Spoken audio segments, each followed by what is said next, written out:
Bonjour tout le monde, bienvenue en mars. Alors pour changer un peu là, pour le mois de mars, j'avais envie de vous faire un tirage à 3 choix. Je mettrai les minutes des choix. Donc concentrez-vous, recentrez-vous plutôt, fermez les yeux. Prenez une ou deux bonnes respirations avant de faire votre choix. Faites votre choix de façon très instinctive. Donc, choix numéro 1, la fluorite. Choix numéro 2, la petite fiole. Choix numéro 3, la fleur de vie. Alors, j'ai tiré les cartes avant. Par contre, je ne les ai pas regardées, donc on va les découvrir complètement ensemble. Je vais me rapprocher un peu si ça tient la route. On va commencer avec le choix numéro 1.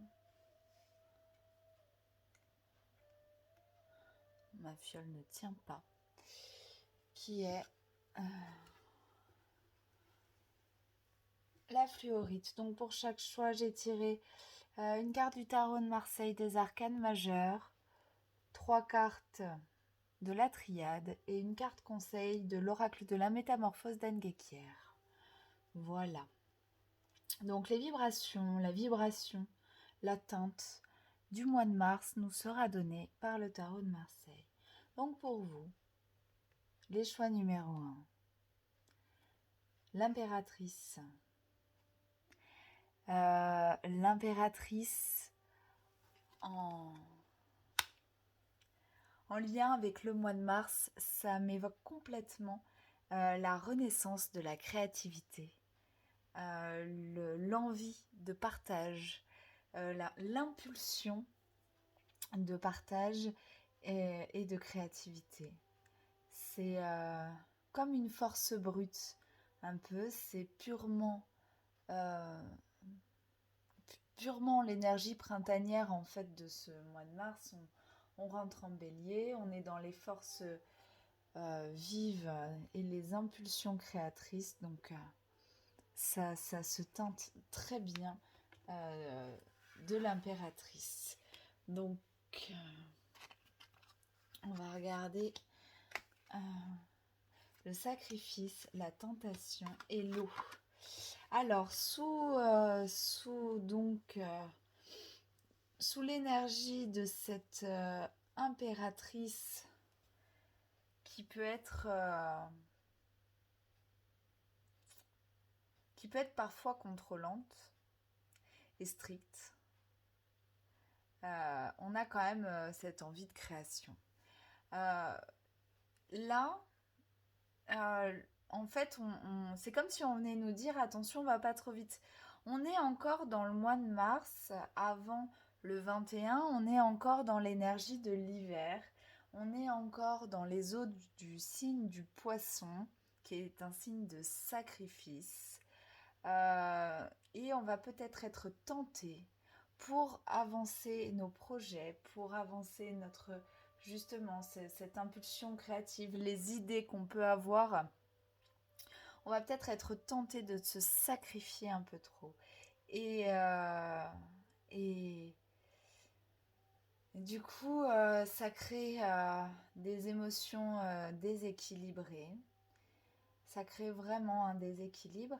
Et il s'agirait là de s'écouter, de faire les choses avec intuition et douceur pour sans se sacrifier, pour faire naître nos projets dans le printemps en fait. Hein, je ne sais pas si je suis très claire. Des fois, la notion de sacrifice, on peut se sacrifier à nous-mêmes. C'est Et après, on peut être complètement découragé d'avoir fait autant de sacrifices. Peut-être que nos démons, notre petite voix intérieure va nous dire qu'on ne peut pas réussir si on ne sacrifie pas une part de nous, ou qu'on ne peut pas porter à bien un projet si on ne se sacrifie pas, ou qu'on ne peut même pas s'ouvrir à l'abondance si on ne donne rien en retour et si on ne se sacrifie pas. Et, euh, et là, ça crée des émotions et ça crée toute une vague, une déferlante de mentalisation qui finalement juste nous fatigue, quoi. Et les regarder, les accepter, les laisser passer et s'ouvrir à ce potentiel créateur qui va arriver au mois de mars. C'est un peu le conseil. Euh, c'est un peu le conseil. Voilà, la mise en garde et le conseil. Avec cette notion de sacrifice, on est vraiment dans l'eau des poissons pour moi. Et, euh, et là, le petit diablotin, là, le petit dragon, comme si on venait nous... C'est un peu... comme si on nous rabattait sans cesse les oreilles que si on ne se sacrifie pas, on n'y arrivera pas. Si on ne se sacrifie pas pour notre famille, c'est qu'on les aime pas. Euh, c'est quelque chose qui est très ancré dans nos concepts occidentaux, dans notre société. Cette notion de sacrifice, elle nous colle un peu à la peau. Et du coup, l'impératrice vient nous dire quoi? Elle vient nous dire, mais non, quoi. Sois souveraine ou souverain de ton propre état, et le souverain ne se sacrifie pas. Donc, sois l'impératrice de ta vie. L'impératrice ne se sacrifie pas, elle se contente d'être, de rayonner ce qu'elle est, d'apporter de l'amour et de la joie si elle doit en apporter, mais sans avoir cette notion que pour faire ce qu'elle fait, elle doit se sacrifier quelque part en fait. On va regarder l'énergie vitale. L'énergie de vie m'accompagne en abondance. Voilà. Voilà qui est beau. Toujours se rappeler que l'énergie vitale nous accompagne et que ce fluide-là est toujours présent. Et, et des fois ressasser cette notion de sacrifice et cette tentation à la victimisation, et ben, ça nous fait perdre de notre énergie, tout simplement. Et du coup, ça peut nous couper aussi de la jolie énergie créatrice qui est en train de naître pour ce mois de mars. Tout simplement. Alors, on va passer au numéro 2, la petite fiole. Alors, pour toi, la petite fiole, l'énergie du chariot. Ce mois de mars, tu peux avoir l'impression que tu as hyper bien travaillé, que tu sais où tu vas, que tu connais ton chemin, que tu es hyper fier, et tu as raison. Par contre, ne t'embrouille pas les pédales en fait sur le chemin qu'il reste à parcourir. Il est bon de s'être positionné, de savoir où on va et de savoir quelle route on va emprunter. Et là, cette vibration 7, qui est une vibration très yang, et avec justement la montée des énergies du printemps, on peut sentir cette impulsion, mais il faut faire quand même très attention à ne pas aller trop vite en besogne et ne pas se perdre en route. Alors, nous avons le silence, l'adversaire et la pénitence. Et bien là, c'est quand même un conseil de justement ne pas aller trop vite, se déposer à l'intérieur de soi et et d'apprendre à pas rentrer en conflit avec nous-mêmes entre la route, qui on est, ce doute-là, est-ce qu'on mérite vraiment ce qu'on a, tous ces doutes-là qui peuvent nous assaillir, euh, au final, ça crée un conflit intérieur. Et, euh, et là, l'invitation de ce mois-ci, c'est justement de, d'accepter de revenir un peu au calme, de revenir un peu dans ce moment entre deux pensées, dans ce moment entre deux paroles, de sentir quelle est notre vibration et surtout de se rendre compte que toutes nos parties internes sont d'accord pour le chemin qu'on s'apprête à parcourir avant de se lancer dans l'aventure comme ça.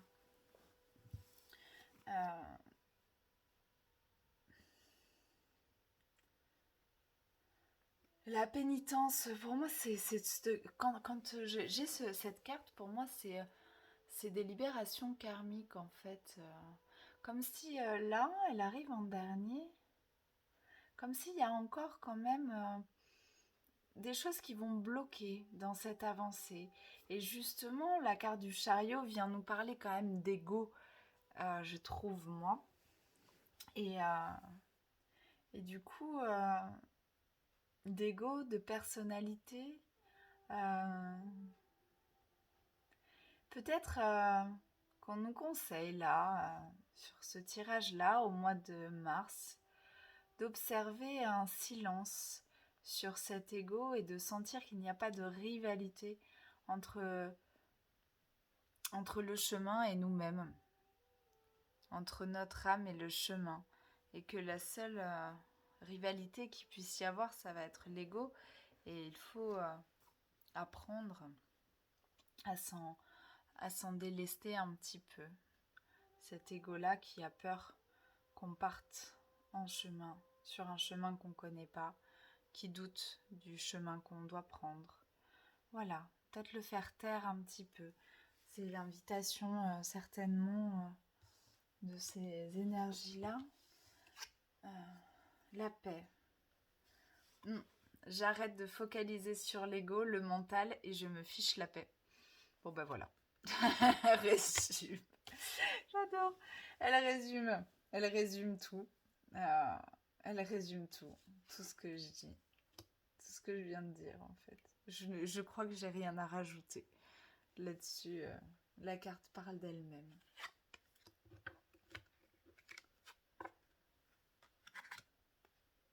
Alors, le tirage de la fleur de vie.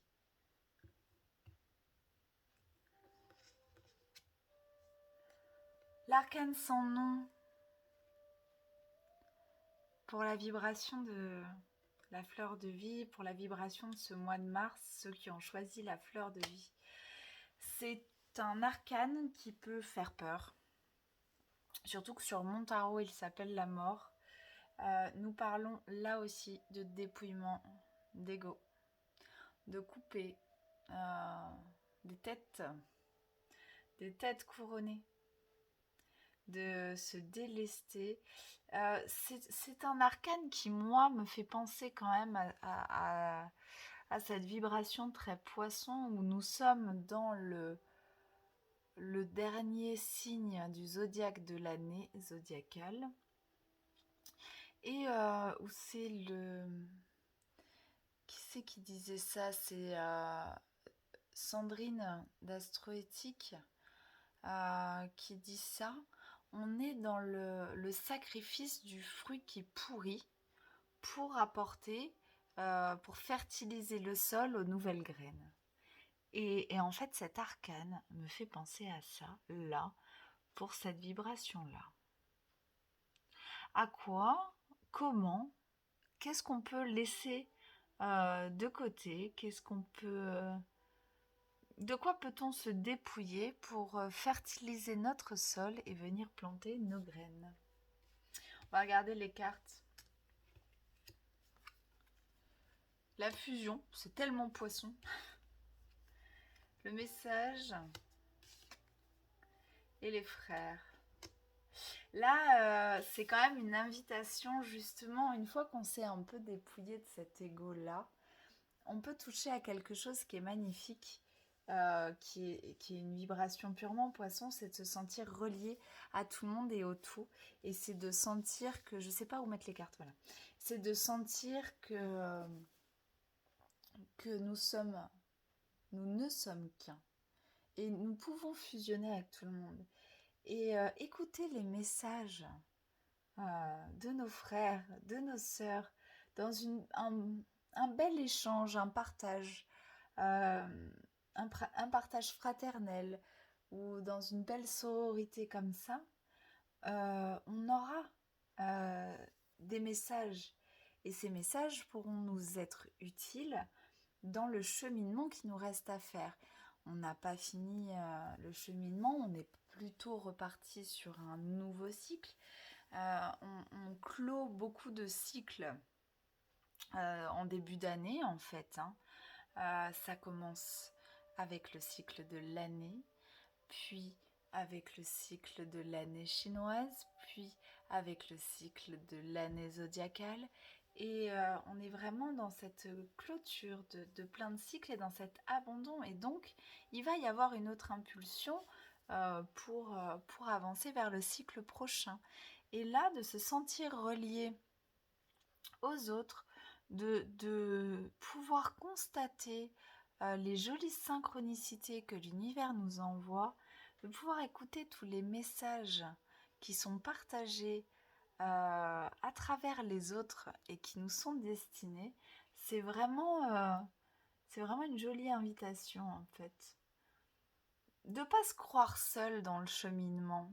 On n'est pas seul dans le cheminement de ce mois-là, et je pense qu'il y a il y aura des belles prises de conscience et peut-être même des jolies rencontres fraternelles. Voilà. Euh, J'aime pas parler de rencontres amoureuses, pourtant il y a quand même ces deux anneaux là. J'aime pas, je suis plus sur des rencontres fraternelles qui vont peut-être nous apprendre aussi à délester, à se délester de l'ego un peu plus, nous apprendre à nous dépouiller. On va regarder le message. La beauté. Je nourris une profonde gratitude pour la beauté qui m'entoure. Là, c'est quand même, avec la fusion, les frères et tout ça, c'est quand même un beau message de se sentir vraiment relié au tout. C'est vraiment, ça peut vraiment être un soutien pour ce mois de mars, de se sentir relié aux autres, de se sentir relié au tout, et, de voir les jolies choses qui nous entourent, les belles vibrations qui nous entourent. C'est vraiment un joli message pour le mois de mars. Voilà. Je sais pas ce que je peux rajouter de plus. Rien du tout. Je pense que j'ai tout dit. Sinon la vidéo va être trop longue. Je vous souhaite un merveilleux mois de mars et une très belle journée.